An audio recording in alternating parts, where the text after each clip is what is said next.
Hai, Assalamualaikum semua. Okey, hari ini Teacher nak tunjukkan macam mana kita nak susunkan satu equation tu untuk keluarkan data untuk kecerunan iaitu M dan pintasan Y iaitu C. Okey, jom kita mula, okey. Okey, so first kali Teacher akan kembangkan dulu, okey. Negatif 2 darabkan dengan 2, maka kita akan dapat negatif 4X. Negatif 2 darabkan dengan positif Y, kita akan dapat negatif 2Y bersamaan dengan 28. Kita kena ingat formula kita untuk persamaan untuk garis lurus adalah Y bersamaan dengan MX tambah C. So kita jadikan ini sebagai rujukan kita, okey. Alright. So sekarang kita nampak kita ada Y kat sini. So Y jangan sentuh. Kita hantarkan dulu negatif 4X ke sebelah. Jadi kita akan dapat negatif 2Y bersamaan dengan 28. Ini adalah tolak 4X. Bila kita pindah ke sempadan sebelah, dia akan jadi positif 4X. Okey, so Y adalah bersamaan dengan, okey nampak? Dah susun betul ke belum ni? Okey, kita susunkan dulu, okey? Kita letak 4X dulu. Okey, lepas tu kita letak positif 28. Nampak? Baru sama dengan bawah. Okey, tadi jangan lupa kita ada negatif 2. So, kita bahagikan dengan negatif 2 dekat sini. Sini pun sama, kena bahagikan dengan negatif 2. Jadi, Y adalah bersamaan dengan berapa ni? Positif, negatif. Kita akan dapat negatif, iaitu negatif 2X. Nampak kat sini? Kita tukar color. Nampak tak? Positif and negatif. So, kita akan dapat nilai kita adalah negatif berapa? 14. Okay. So, mana kita punya M? Okay. M adalah, kedudukan dia adalah di hadapan X. Okay, kejap. Kita tunjukkan. Okay, ini adalah M.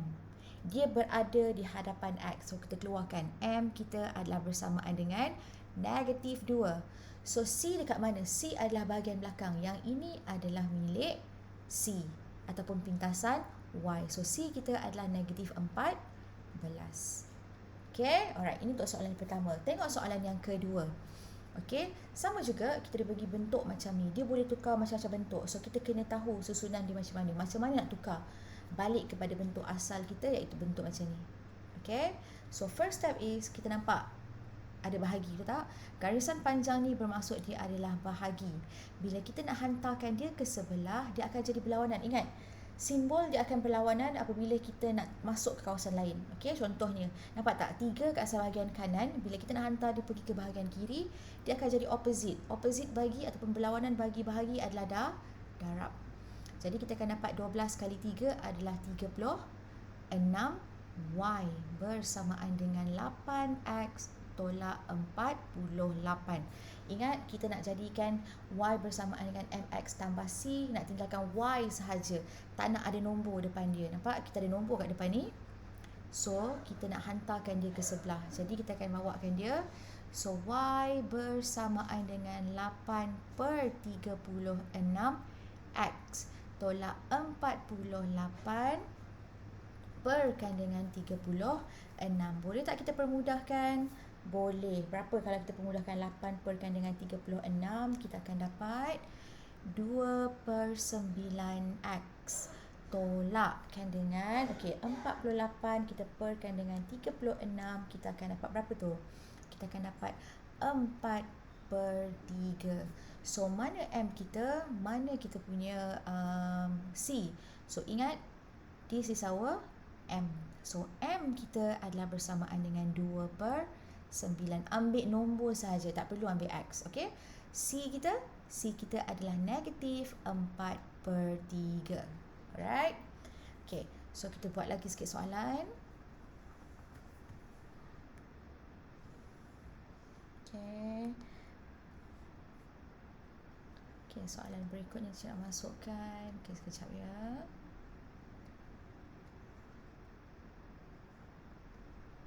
Okay, katakanlah teacher nak ambil, okay, soalan macam ni. Okay, soalan yang ketiga.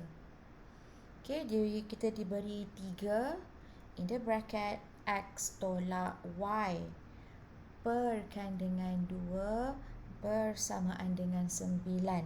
Okay, tengok.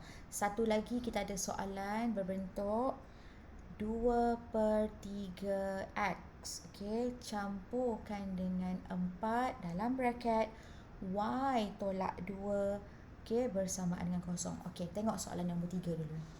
Okey, so kita guna color kat sini supaya kita nampak. Okey, InsyaAllah. Okey, now this is apa tadi saya kata, line yang panjang ni maksudnya bahagi. Bila teacher nak hantarkan dua ni ke sebelah, lawan bagi bahagi adalah darab. Jadi kita akan biarkan dulu ni 3x tolakkan dengan y bersamaan dengan 18. Okay, now kita nampak ada bracket. So kita nak expandkan dia. Okay, so kita expandkan 3 kalikan dengan x, kita akan dapat 3x. 3 darabkan dengan negatif y, kita akan dapat negatif 3 y bersamaan dengan 18. Ingat, kita punya rujukan adalah y is equals to mx plus c. So nak tinggalkan y sahaja di bahagian kiri, yang lain semua kita nak transfer ke sebelah. Okay, so ini kita hantar ke sebelah. So kita ada negatif 3y bersamaan dengan, okay, positif 3x, pindah sebelah, negatif 3x, campurkan dengan 18. 18 simbol dia maintain sebab dia tak berubah. Dia berada di kawasan yang sama. Jadi kita ingat, kita nak tinggalkan y sahaja. Jadi kita nak alihkan negatif 3. So apa kita nak buat? Okay, y adalah bersamaan dengan negatif 3x per negatif 3, campurkan dengan 18 perkan dengan negatif 3. Jadi kalau kita permudahkan dekat sini, kita akan dapat berapa? X. Okay, ingat, dia adalah 1x. Tapi dalam matematik, kita tak akan tulis simbol 1. Jadi kita hanya tinggalkan dia sebagai x sahaja. Jadi kita sedia maklum, kalau nampak x sahaja, dia adalah bermaksud 1 dekat situ. Okay, so tambah tolak, kita tengok sini, ada tambah, ada tolak. Jadi bermaksud tambah dengan tolak ataupun positif dan negatif, nilai kita adalah negatif. 18 bagi dengan 3, kita akan dapat 6. Jadi berapa value kita punya kecurunan kita? Okay, so M kita adalah bersamaan dengan, okay, apa depan X kita? 1. Apa nilai C kita? Nilai C kita adalah negatif 6. Ingat, simbol kita kena ambil yang hadapan nombor. Okay, so itu milik dia. Jadi negatif 6. Alright. Okay, the next one. Okay, macam mana kita nak buat? Okay, first step is kita kena expand dulu. So 2/3x campurkan dengan 4 kali y, 4y. 4 kalikan dengan negatif 2, kita akan dapat negatif 8 bersamaan dengan kosong. Ingat, kita nak jawapan kita dalam bentuk macam ni. So tinggalkan 4y sahaja dekat sini, the rest semua hantar ke sebelah. Kita start dulu dengan x. Okay, okay, this is 2/3x. Hantar ke sebelah, dia akan jadi negatif 2/3x. Ini adalah negatif 8. Kita hantarkan dia ke sebelah, dia akan jadi positif 8. So ingat, kita nak tinggalkan y sahaja, maksudnya kita nak hapuskan nombor 4 tu.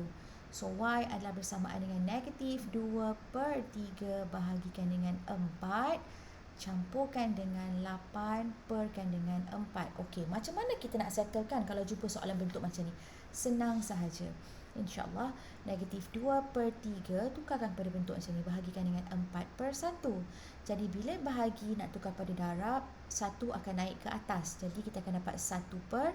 4 ni perlu turun ke bawah. Sini adalah 2/3. Jadi kita boleh permudahkan. Sini adalah negatif 1, sini adalah 2. Jadi kita akan dapat y bersamaan dengan berapa ni? Negatif 1/6. Okay, kita akan dapat negatif 1/6 x campurkan dengan berapa? 2. Okay, jadi dekat mana kita punya kecerunan? Dekat mana kita punya pintasan y? Okay, always ingat, kita punya kecerunan kita sentiasa berada di hadapan x. So M kita adalah bersamaan dengan negatif 1/6, maka C kita ataupun pintasan Y kita adalah 2. Siap. Okay, sampai sini dulu video kita untuk hari ini. InsyaAllah saya akan upload banyak lagi video berkaitan dengan matematik. Assalamualaikum semua.